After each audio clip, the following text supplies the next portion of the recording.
We had been walking in silence through the night until we stopped to listen to the singing of morning birds, shattering the silence of the day. As we sat on the side of the path, Morba began to sob. He was sitting away from us, something he usually did with Saidu. He played with a piece of branch, trying to distract himself from what he was feeling. Everyone except me started to sob and moved next to Morba, who was now crying loudly. I sat by myself, covering my face with the palms of my hands to hold back my tears. After a few minutes, my friend stopped crying. We continued on without saying a word to each other. We all knew that we could grieve only for a short while in order to continue staying alive. I look forward to getting to this village. I will give my mother a very tight hug. Alhaji smiled and then continued. She always complains, though, when I give her a tight hug. If you love me, stop squeezing my old bones so I can be alive longer. She's funny. We giggled. I have a feeling that we will find our families, or at least news of them. Kene stretched his hands as if trying to catch the sun. He looked at Alhaji, who was smiling uncontrollably. I heard you have a beautiful sister. I am still just your friend, right? We all started laughing. Alhaji jumped on Kene's back and they began to wrestle in the grass. When they were done, they followed us on the path, singing one of S.E. Rogers' songs. No look me body eye, no way me like that. We joined in and sang as if we were having one of life's most glorious moments. But slowly, silence returned and took over. One side of the sky was completely blue and the other was filled with stagnant clouds. The quiet breeze caused the branch to snap in the forest. The echo sounded like a cry, a wailing. I wasn't the only one who noticed it, because my friend stopped briefly and listened attentively. The breeze picked up its pace. The leaves of the trees began to rub against each other, resisting the wind. More branches snapped in the forest and the wailing intensified. The trees looked as if they were in pain.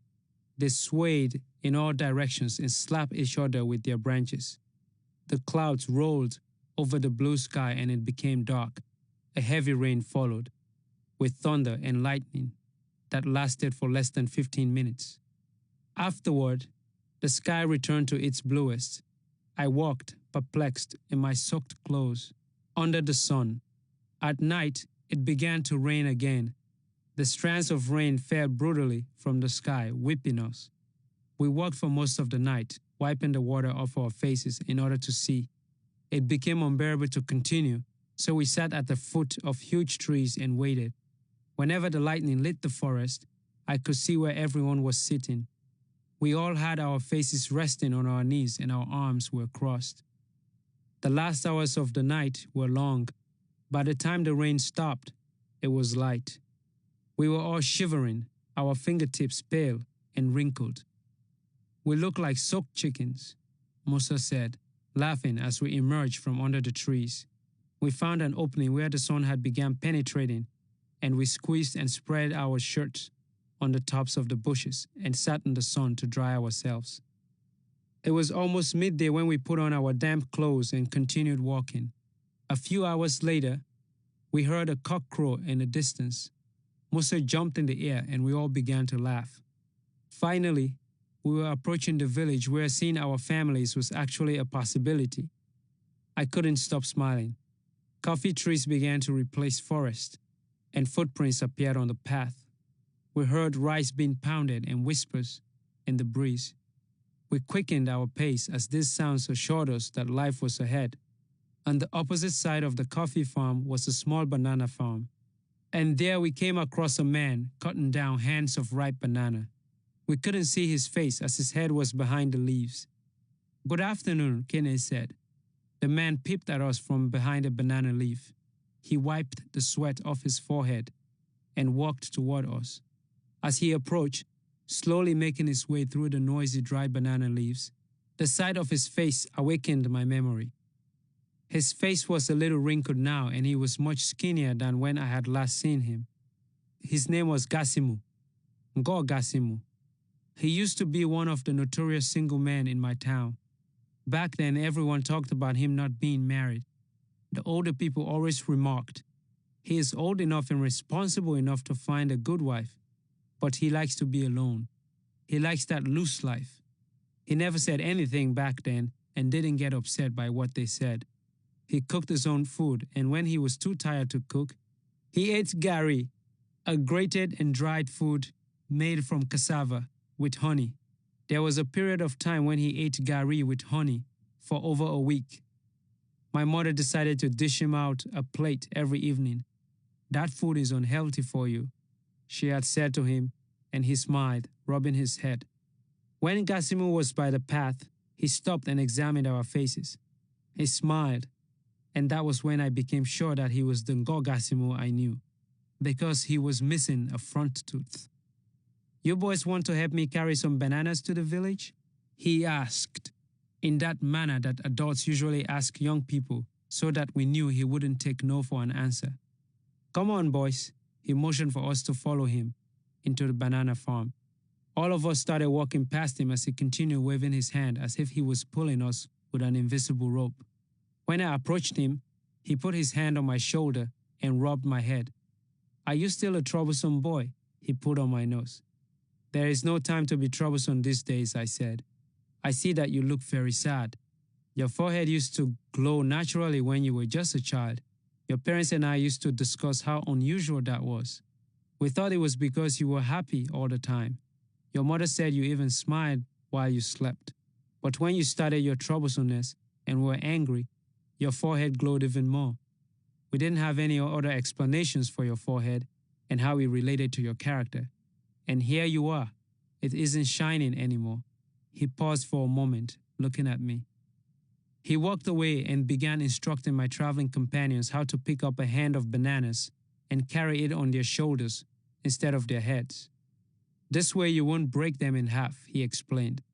I picked up some of the bananas and waited for Gasimu to gather his water jug, machete, and the last bunch. "So how did you get—" I started, but he interrupted. "Your parents and brothers will be happy to see you. They have been talking about you every day and praying for your safety. Your mother cries every day, begging the gods and ancestors to return you to her. Your older brother left to look for you, but he returned about a week ago. His face was sad when he returned. I think he blames himself for losing you." I dropped the hand as he started giving me this news. He continued walking, so I quickly picked up the bananas and followed him. "They will indeed be surprised to see you." He walked slowly in front of me. I was breathing fast and couldn't bring out a word. I wanted to drop the hand and run as fast as I could to the village. My eyelids were twitching, and I felt as if the breeze was passing through my brain. It made me feel lightheaded. Excitement and sadness made me feel as if my heart would explode if I waited any longer. But on such a narrow path, I couldn't walk past all those in front of me. After a few minutes, we came to a river, and I was happy, because at the edge of most villages there was a river, so I thought we should be there any minute now, but we weren't yet. "The village is just over the hill," Gasimu said. It was a long hill with rocks on either side of the path and some unmovable ones that the road makers had left in the middle. The path zigzagged up to the top, where, when we finally made it, everyone had to rest for a few minutes. I became angry that we had to rest, and I sat on a big rock away from the group. My eyes followed the brown, dusty path that continued down the hill to the thick forest, through which I caught a glimpse of the thatch and tin roofs of the village. Part of me was on the way to the village, the other impatiently waited on the hill. Gasimu passed around his jug of water, which I refused. When it got back to him, we picked up the banana hands and started down the hill. I started before everyone else so that I could walk fast and be in the front. As I was going down the hill, I heard gunshots and dogs barking and people screaming and crying. We dropped the bananas and began running in order to avoid the open hillside. A thick smoke started rising from the village. At the top of it, sparks of flame leapt into the air. We hid in the nearby bushes and listened to gunshots and the screams of men, women, and children. The children wailed, men screamed at high pitches that pierced through the forest and covered the shrieks of women. The gunshots finally ceased, and the world was very quiet, as if listening. I told Gasimo that I wanted to go to the village. He held me back, but I shoved him away into the bushes and ran down the path as fast as I could. I didn't feel my legs. When I got to the village, it was completely on fire, and bullet shells covered the ground like mango leaves in the morning. I did not know where to begin looking for my family. Gasimo and my friends had followed me, and we all stood looking at the flaming village. I was sweating because of the heat, but I wasn't afraid to run in between the houses. Nails were popping off tin roofs, and they flew, landing on nearby thatched roofs, increasing the wrath of the fire. As we were watching the flaming tin roof in flight, we heard screams and loud banging a few houses away. We ran behind the houses at the edge of the coffee trees and came upon the house where the cries were coming from. There were people locked in it. The fire was already too much inside. It showed its face through the windows in the roof. We picked up a mortar and banged the door open, but it was too late. Only 2 people came out, a woman and a young child. They were on fire and ran up and down the village, slamming themselves against everything in their way and going back in the other direction to do the same. The woman fell and stopped moving. The child gave a loud screech and sat next to a tree. He stopped moving. It all happened so fast that we just stood there, rooted to the ground. The child's yelp was still echoing in my head, as if it had taken on a life of its own inside me. Gasimo had wandered away from where I stood. He began screaming from another side of the village. We ran to where he was. More than 20 people lay face down in the earth. They were all lined up, and blood still poured out of their bullet wounds. A stream of it had begun running along the ground, making its way under each body, as if joining them together. Gasimo's sobs grew louder as he turned each body over. Some of their mouths and eyes were open in shapes that showed how much they had cringed as they waited for the bullet from behind. Some had inhaled dirt, perhaps while taking their last breath. The bodies were mostly men in their late and early 20s. A few were younger. On other parts of the village were the half-burnt remains of those who had fought fiercely to free themselves, only to die outside. They lay on the ground in different postures of pain, some reaching for their heads, the white bones in their jaws visible, others curled up like a child in a womb, frozen. The fire had begun to die down, and I was running around the village looking for something I did not want to see. I hesitantly tried to make out the faces of burnt bodies, but it was impossible to tell who they had been. Besides, there were too many of them. They stayed in that house. Gasimo said to me as he pointed toward one of the charred houses. The fire had consumed all the door and the window frames, and the mud that had been pushed in between the sticks was falling off, revealing the ropes through which the remaining fire was making its way. My entire body went into shock. Only my eyes moved, slowly opening and closing. I tried to shake my legs to get my blood flowing, but I fell to the ground, holding my face. On the ground, I felt as if my eyes were growing too big for their sockets. I could feel them expanding, and the pain released my body from the shock. I ran toward the house. Without any fear, I went inside and looked around the smoke-filled rooms. The floors were filled with heaps of ashes. No solid form of a body was inside. I screamed at the top of my lungs and began to cry as loud as I could, punching and kicking with all my might into the weak walls that continued to burn. I had lost my sense of touch. My hands and feet punched and kicked the burning walls, but I couldn't feel a thing.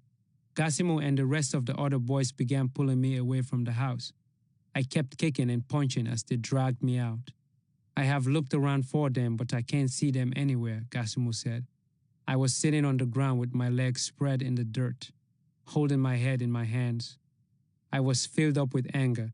I hissed and boiled, and my heart felt as if it was going to explode. At the same time, I felt as if something had literally been placed on my head, heavier than I could ever imagine, and my neck was beginning to ache.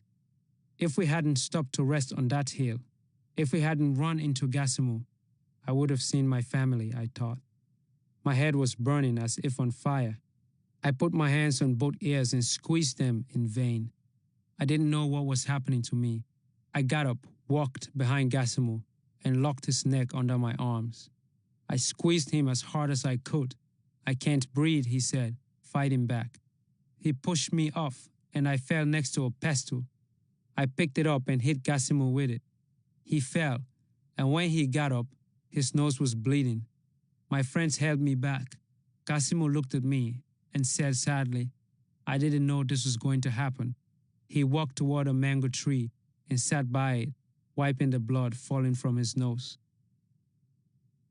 My friends had pinned me to the ground and were vehemently arguing. Some said it was Gassimo's fault that we didn't get to see our parents. Others said it wasn't, and that if it hadn't been for him, we would all be dead. I didn't care. I wanted to see my family, even if it meant dying with them. My friends started fighting amongst themselves, kicking, punching, throwing each other to the ground. Alhaji pushed Juma into one of the houses and his pants caught on fire. He screamed as he rolled in the dirt, slapping the fire off. When Juma got up, he picked up a stone and threw it at Alhaji. It hit Alhaji on the back of his head. Blood ran down his neck. When Alhaji saw his blood, he became furious and ran toward Juma, but Gassimo intervened. He put Alhaji away and tied his bleeding head with a piece of cloth. We were all quiet and angry, in the ruins of the village, where it seemed our journey had ended. "None of this is anyone's fault," Gassimo said slowly. His words made me angry, and I wanted to rush him again, but we heard loud voices of people approaching the village. We ran into the nearby coffee farm and lay in the dirt watching the village. A group of more than 10 rebels walked into the village. They were laughing and giving each other high fives. 2 looked slightly older than me. They had blood on their clothes, and one of them carried the head of a man, which he held by the hair. The head looked as if it was still feeling its hair being pulled. Blood dripped from where the neck had once been. The other rebel carried a gallon of gasoline and a big box of matches. The rebels sat on the ground and started playing cards, smoking marijuana, and boasting about what they had done that day. "We burned about 3 villages today." One skinny guy, who was perhaps enjoying himself more than everyone else, laughed. Another rebel, the only one dressed in full army gear, agreed with him. "Yes, 3 is impressive in just a few hours in the afternoon." He paused, playing with the sight of his G3 weapon. "I especially enjoyed burning this village. We caught everyone here. No one escaped. That is how good it was. We carried out the command and executed everyone. Commander will be pleased when he gets here." He nodded, looking at the rest of the rebels who had stopped the game to listen to him. They all agreed with him, nodding their heads. They gave each other high fives and resumed their game. "Some people escaped in the other 2 villages," the other rebel who was standing up said. He paused, rubbing his forehead as if pondering why that had happened, and then continued. "They probably saw the smoke from this village and knew something was happening. We should change our strategy. Next time we must attack all the villages at the same time." The others didn't pay him as much attention as they did when the rebel dressed in the army suit spoke. The rebels went on with their card games, chatting for hours, and then for no apparent reason, they shot a couple of rounds into the air. Someone in my group moved and the dried coffee leaves made some noise. The rebels stopped playing their game and ran in different directions to take cover. 2 started walking towards us, aiming their guns. They walked fast and then crouched. As if planned, we all got up and started running. Bullets followed us out of the coffee farm and into the forest. Gassimo was in front and he knew where he was going. We all followed him. When we reached the forest's edge, Gassimo stopped and waited for us to catch up. "Follow the path straight," he told us. When I reached him, he tried to smile at me. I do not know why, but it made me angrier. I ran past him and followed the narrow path on which grass had grown. I was behind Alhaji, who parted the bushes like a diver heading to the surface for air. Some of the bushes slapped me, but I didn't stop. The gunshots grew louder behind us. We ran for hours, deeper into the forest. The path had ended, but we kept running until the sky swallowed the sun and gave birth to the moon. The bullets continued to fly behind us, but now their redness could be seen as they pierced through the bushes. The moon disappeared and took the stars with it, making the sky weep. Its tears saved us from the red bullets. We spent the night breathing heavily under the bushes, soaked with rain. The hunters had given up. Gassimo began to cry like a child. It always made me afraid when such things happen. In my younger years, I had learned that grown men cry only when they have no other choice. Gassimo rolled on the ground in pain. When we finally summoned the courage to pick him up, we found out why he was crying. He had been shot sometime as we ran away the previous night. His right leg was bleeding and had begun to swell. He was holding his side and didn't want to remove his hand. Alhaji lifted Gassimo's hand. His side was bleeding as well. It was as if his hand had been holding his blood from flowing. It rushed out of him like water breaking banks. He began to sweat. Alhaji asked me to contain the blood by placing my hand on Gassimo's side. I did, but his blood continued to slip through my fingers. He looked at me, his eyes sadly beginning to sink deeper into their sockets. He managed to raise his weak right hand to hold the wrist of my hand that was on his side. He had stopped sobbing, even though tears still ran down his eyes, but not as much as the blood that he was losing. Musa couldn't bear the sight of blood any longer. He fainted. Alhaji and I took Gassimo's shirt off and tied it around his side to contain his blood. The rest of our companions watched with tense faces. Musa woke up and joined them. In between Gassimo's gasps, he told us that there was a wali, a place outside villages where people process coffee or other crops, nearby, and that if we went back toward the farm, he would show us how to rejoin the path and get to it. We had taken the wrong turn during the night. Gassimo put his arms around my shoulder and Alhaji's. We lifted him up and began walking slowly through the bushes. We set him down every few minutes and wiped his sweaty forehead. It was past midday when Gassimo began heaving, his entire body shaking. He asked us to set him down. He held his stomach and began to roll in pain from one side to the other. His heaving increased, and he stopped rolling. He lay flat on his back, staring at the sky. His eyes were fixed on something, and his legs vibrated and stopped. His hands did the same, and then finally his fingers, but his eyes remained opened, transfixed on the top of the forest. "Let's pick him up." Alhaji's voice was shaking. I put Gassimo's arm around my neck. Alhaji did the same, and we walked with him, his feet dragging on the ground. His arms were cold. His body was still sweating, and he continued bleeding. We didn't say a word to each other. We all knew what had happened. When we finally got to the wali, Gassimo's eyes were still open. Alhaji closed them. I sat by him. His blood was on my palm and my wrist. I regretted hitting him with a pestle. The dry blood was still in his nose. I began to cry softly. I couldn't cry as much as I wanted to. The sun was getting ready to leave the sky. It had come out to take Gassimo with it. I just sat by him, unable to think. My face began to harden. When the breeze blew against it, I felt how my flesh resisted enjoying the cool wind. All through the night, no sleep came to me. My eyes watered and dried over and over again. I did not know what to say. For a few minutes, I tried to imagine what it felt like for Gassimo when his fingers vibrated to let the last air out of his body.